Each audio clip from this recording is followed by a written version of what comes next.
Hey, what's up, everybody?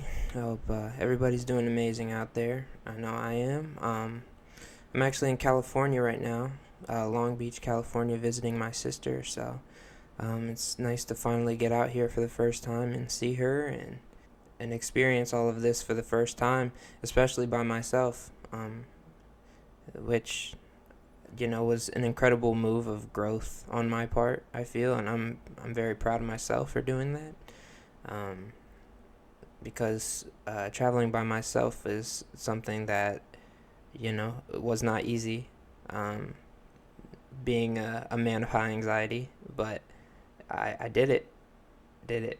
I highly recommend if you do want to travel by yourself, which I think everybody should. Don't wait around for a travel partner if you can't find one. If you want to travel, just go do that.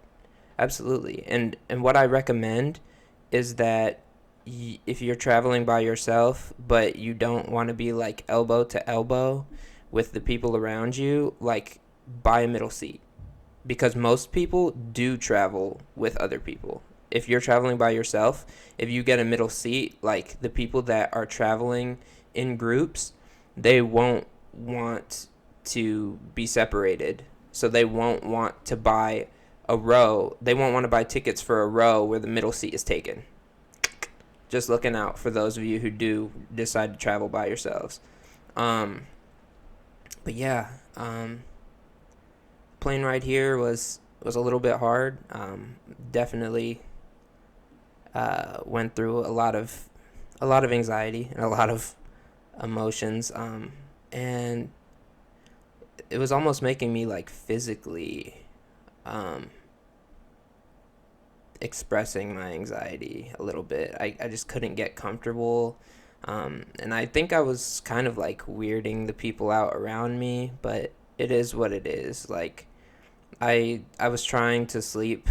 I couldn't get comfortable. Like I was, extremely anxious and kind of claustrophobic from, just flying.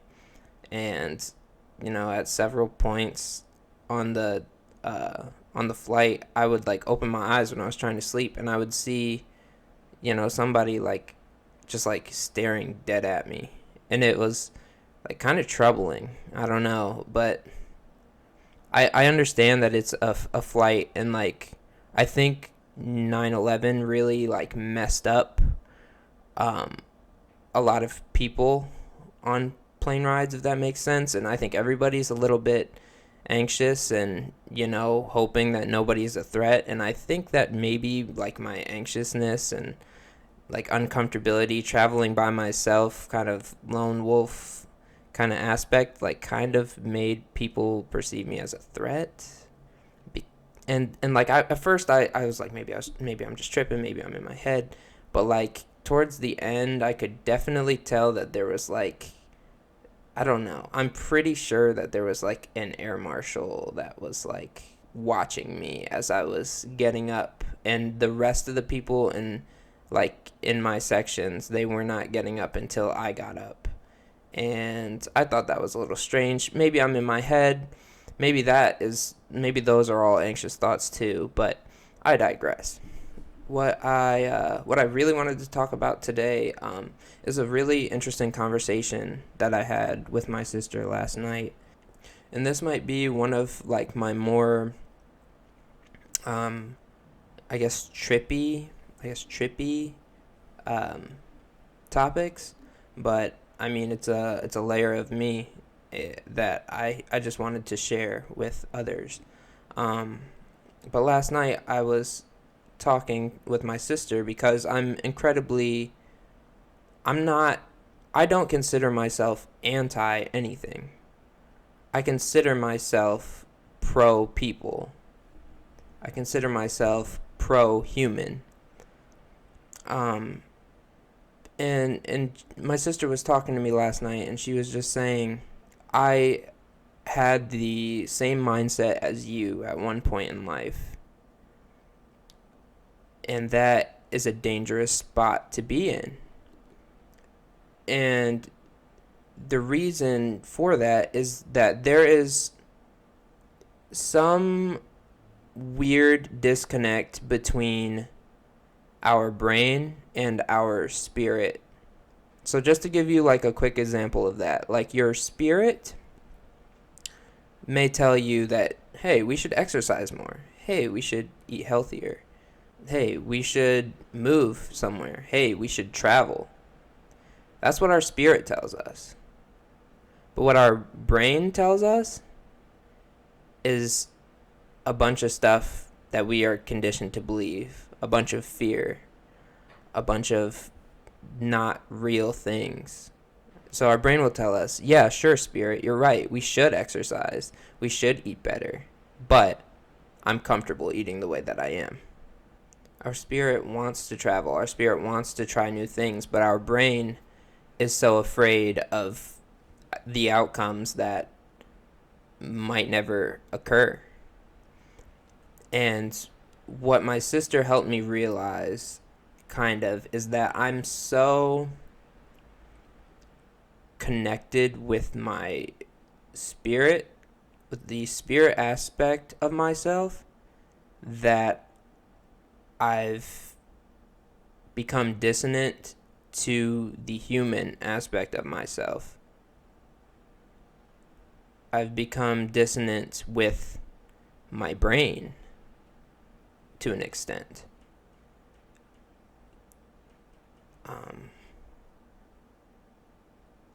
And I believe that it's the reason for that is because my brain, I can't trust my brain, and I don't think I would venture as far as to say that I don't think a lot of people can trust their brains because they've been conditioned. Because I was just listening to something the other day, like most of our like behavioral patterns and like the things that we learn, like the big chunk of learning that we do in our lifetime is done before the age of 3 or something like to that extent. Like when we are children, we become so rooted in what we see. And I knew that as a child, like a lot of what I saw was not what I wanted for myself. And I believe that I became dissonant from that aspect of myself, that learned aspect of myself, and not what I want for myself, which is spirit. And so my sister was telling me last night, the issue with me doing that is almost discrediting this game of Sims that God, the divine being, the higher power, whatever you want to call it, is playing with us.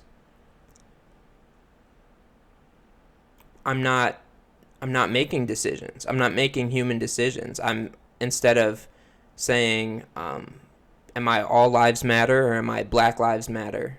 I'm in the middle, right? Because I'm pro peace.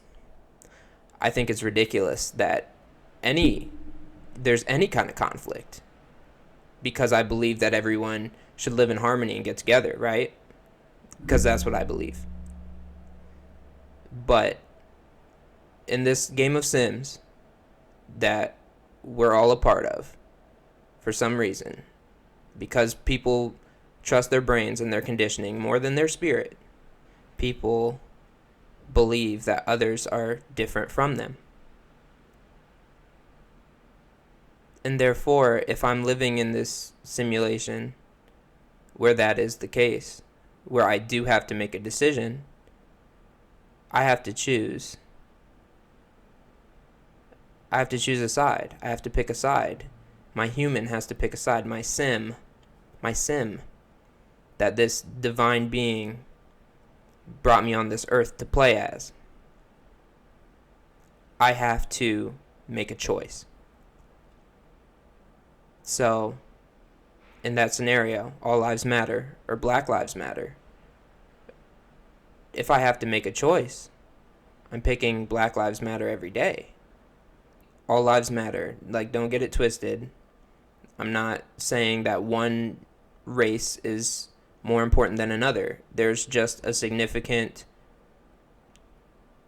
sense of urgency in the Black community to get people to understand, hey, we are we're not a threat.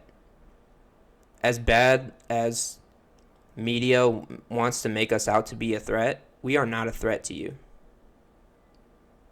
And the fact that you believe that we are a threat makes you a threat to us. If we can't even walk down the fucking street without you thinking that I'm gonna harm you, you're already in defense mode. You're already ready to do something. Police are already ready to draw guns because they believe these things about black people.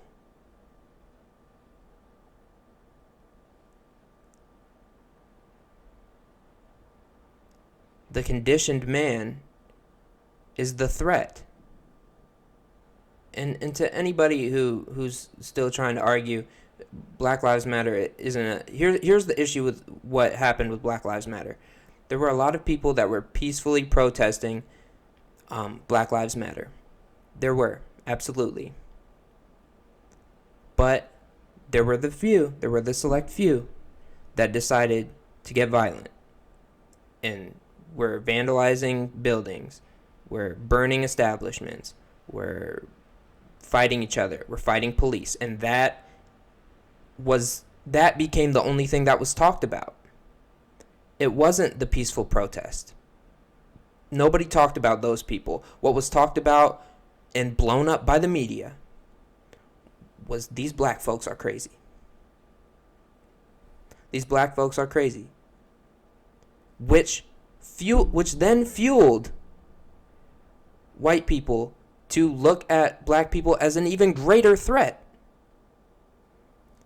That is my issue with the All Lives Matter, is that most people, not all, but most people that say All Lives Matter are people that are looking at Black Lives Matter like an issue because of what media has told you. And another thing, to anybody who says all lives matter, obviously we know all lives matter. Obviously every person is important. But Black Lives Matter is just raising awareness to a serious cultural issue. Breast Cancer Awareness Month in October, I believe, it's to raise awareness to a specific issue, right?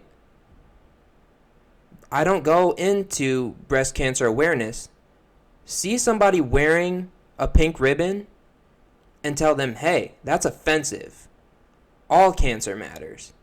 All cancer is an issue. Obviously, we know that. We know. Nobody is trying to discredit one issue from another. We can't address all issues at one time. And that's why there are awareness months. That's why there are awareness times in history. It doesn't all happen at one time. We're all learning gradually. So what do we do during Breast Cancer Awareness Month? You don't hear about that. You don't hear about people saying, liver cancer matters. Cervical cancer matters. You don't hear about that stuff. And don't tell me that it's not the same, because it is the exact fucking same. But when it comes to race, we want to make a big issue about raising awareness on topics.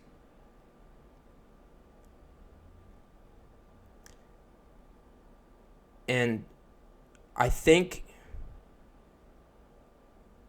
there needs to be a voice that can civilly explain both sides, which I feel like I can do amazing because of my appearance, because a lot of people believe that I am biracial, which I personally don't consider myself biracial, but because of my light complexion, sure. But I see both sides. I see both sides to anything. To anything. And that is how open-minded I wish other people were. And that is the issue that my sister was talking about last night. Is that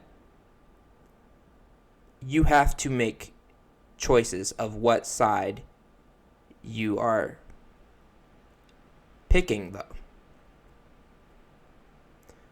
You have to make choices to improve the human experience. My spirit wants peace. Okay. If my spirit wants peace, I need to energetically impact the human experience, my sim. So, what side am I on? Black Lives Matter, because that is a serious issue, and that needs to be addressed. And in order for us to move toward a more peaceful nation, that aspect needs to be addressed correctly and handled and fixed.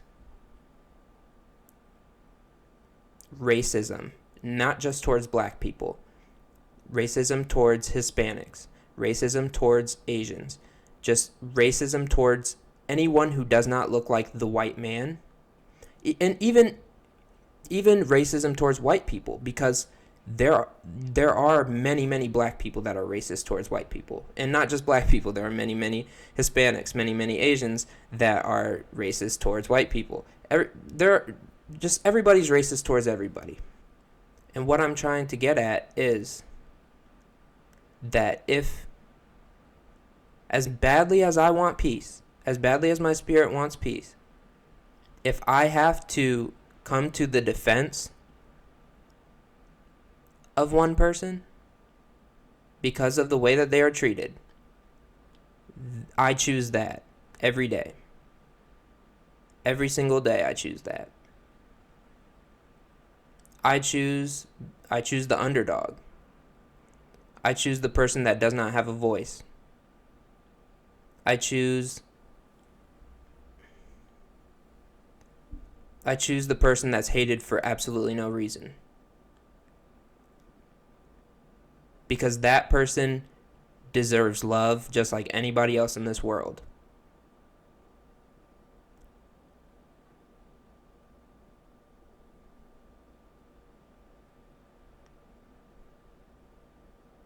That person deserves respect just like anybody else in this world.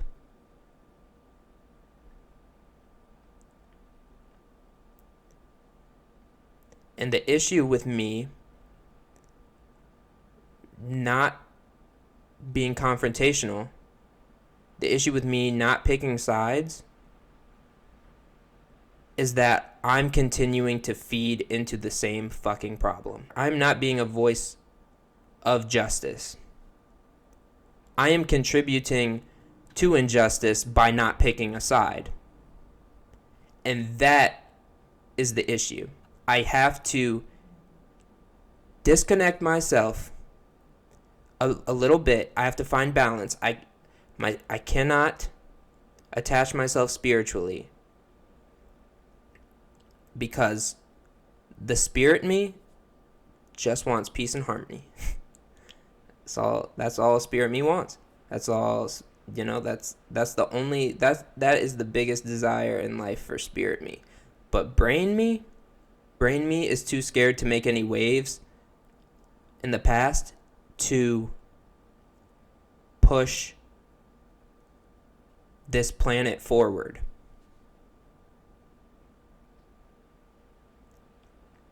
I can't keep to myself. I can't stay quiet. I can't solely be at peace with myself. I have to stand my ground, which may cause many people to run away from me, because I don't agree with things that many people say or many people believe. And for example, another thing I was talking about last night, I don't agree with religion. I believe religion is divisive. I was talking to my dad the other day about this, and this is probably going to be my first time admitting this out loud to the public, but I don't believe in hell. I don't. And I asked my dad the other day, I said, okay, so if me and my two sisters I said, okay, so if me and my two sisters are in a room together and Dad, you are the judge,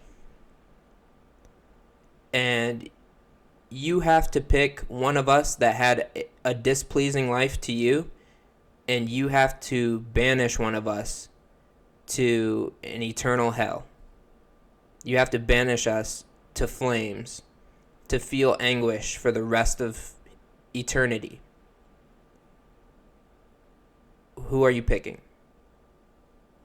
Are you doing that? Are you sending one of us to eternal hell? And basically what my dad said was, I don't mean to put my dad on blast. You know, I respect everybody's opinion. All love and respect to you, Dad, if you see this. But basically my dad said, I wouldn't send any of you.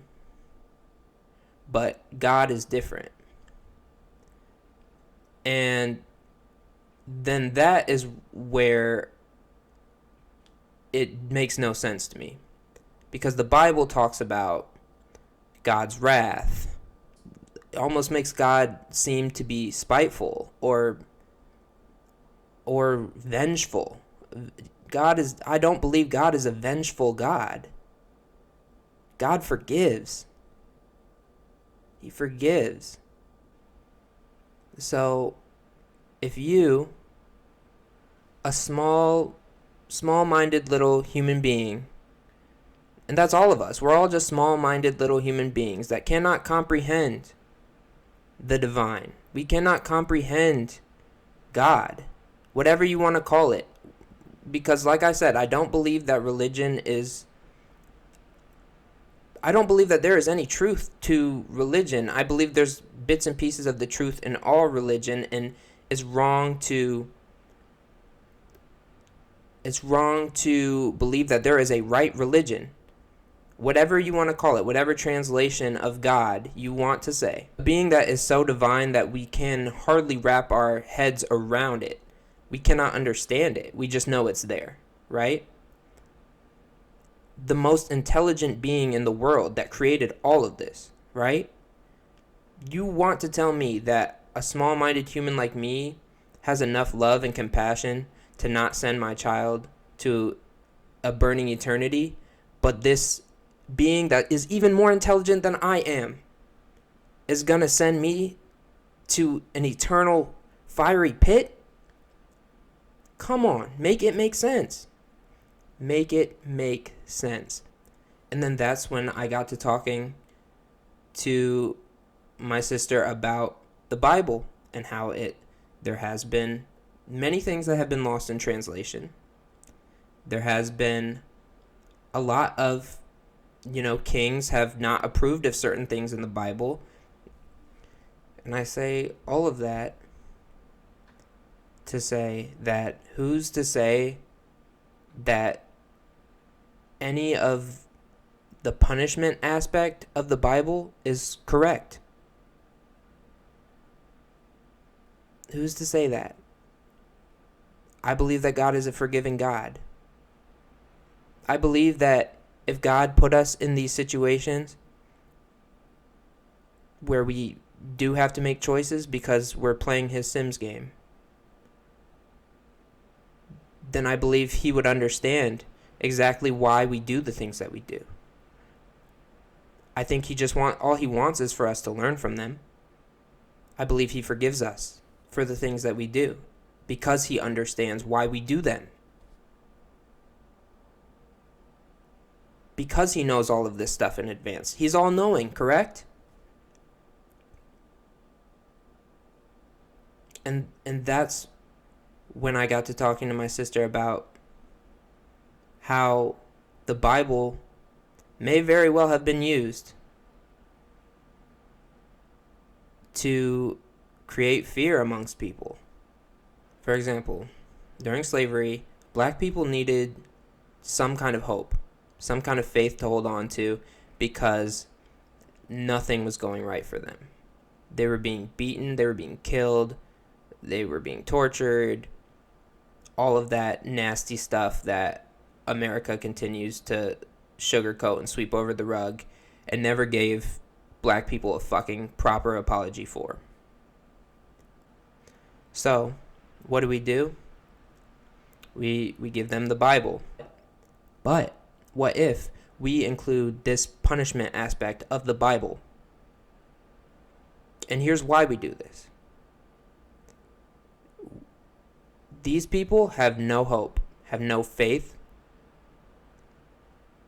in their lives. And as long as they don't have any kind of faith or hope in their lives, what are they going to do? Ultimately, a lot of them may very well kill themselves. And I'm sure it was happening. I'm sure that a lot of slaves were killing themselves. So what do? We make them afraid to kill themselves. How do we do that? Hell. You won't kill yourself if you're afraid of after this going to a burning inferno for eternity. I promise you won't. No, who would? If you thought that was an actual possibility, why? If you thought that was an actual possibility, then you'd be terrified, right? And that is where I believe the deeply rooted fear, because people are under the impression that God is just this vengeful person that holds grudges. That is so human. That is so incredibly human.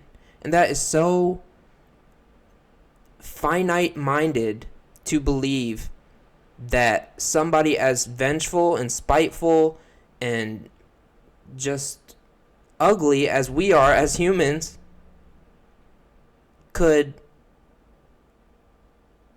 have a God that is that same way. God is without sin, right? We are sinful beings. We are very sinful beings. To believe that God is that way too? Come on. It just doesn't make sense. It doesn't add up. I have to start expressing my opinions because I need to start creating a bigger voice.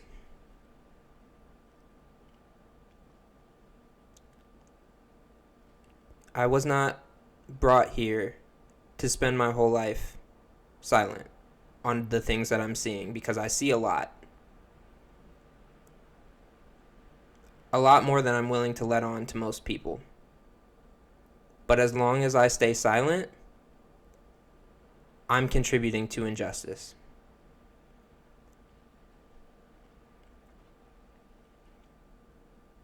And so I thank my sister incredibly for setting me free a little bit last night. Because in this game of The Sims, it's easy to just be passive. And when you're a good person, it's easy to just be passive and just listen to your spirit and say, I don't want to disagree with anybody. I just want everybody to get along. It's easy to do that. But what we must do is find balance, and the things that are happening in our brains, our actual human being, the things that we're seeing that are happening to other human beings, we have to start speaking up. And we have to start making changes. And the only way that we can make changes is by what? Talking about them. That is the only way that we can progress, is if we talk about them open and honestly. And we cannot continue to sweep things under the rug, sugarcoat, and twist the narrative. And altering, tampering with, and twisting the narrative is something that this country is incredibly good at doing. They're so good at it. You turn on your TV and you're looking at it. You open up your phone, you're looking at it. You watch the news, you're looking at it. If you listen, all respect and love to people who watch the news, but if you watch the news, I can't listen to your opinions. Because what is being spoon-fed to you is a bunch of fear-mongering bullshit. That's exactly what it is. It's to make you scared to live your life. That's all I see on the news. And we got to stop being scared. We got to start banding together. And we got to start making some changes. And we got to start focusing on the problem, not complaining about the problem. We need to focus on the problem and move forward towards solutions. That is what we need to do.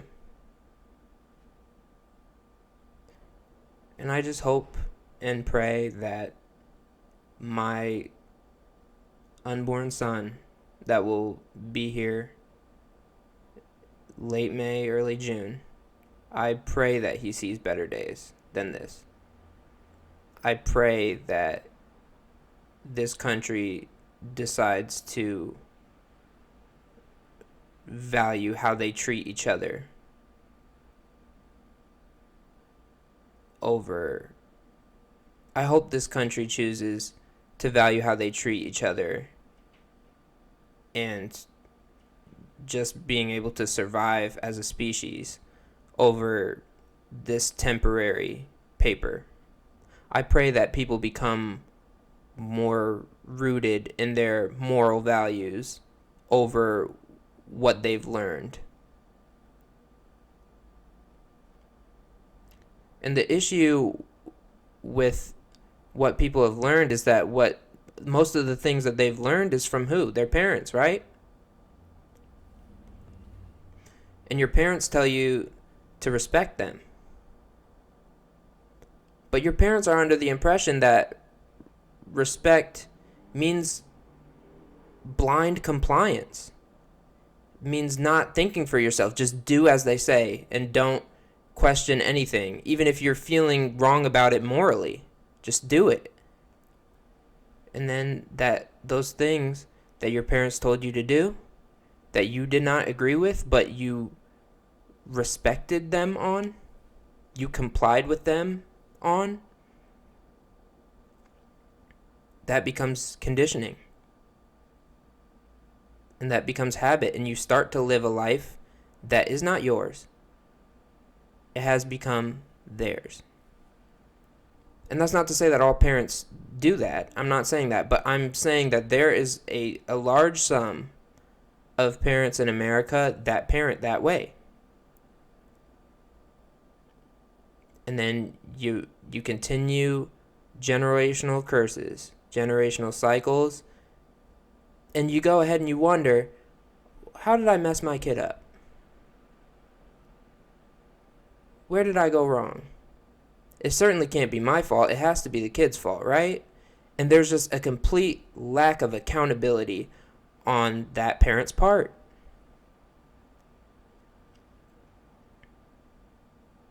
I pray that people start to listen to their moral compass more than they listen to what people try to tell them about themselves, what people try to condition you to believe.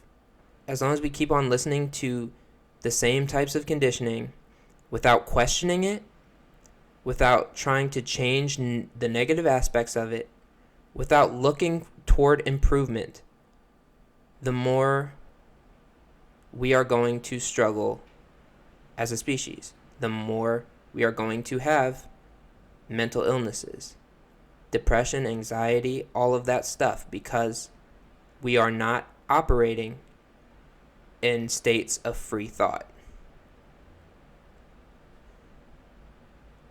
We're not. I can ask somebody. There are a lot of people that I could ask right now, what are your top 5 favorite foods? And there will be some that can list me top 5 favorite foods, but there are going to be some that are scared to say it because they're scared that I'll disagree.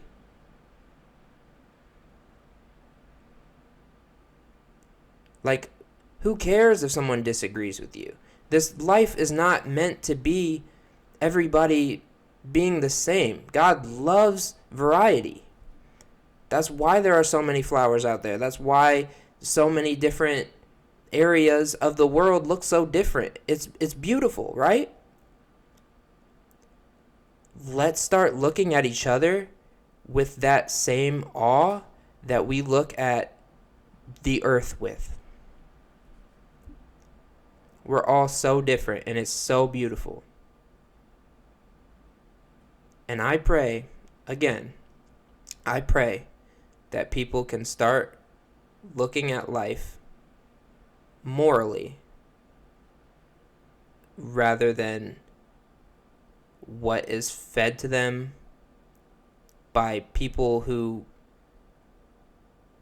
aren't trying to create a world of freedom. I hope people disagree with those who are trying to mold people into their image.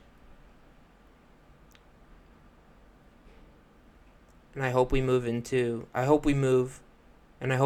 towards something better. And I send everybody my love, peace, and respect. Have a good one, y'all. Peace.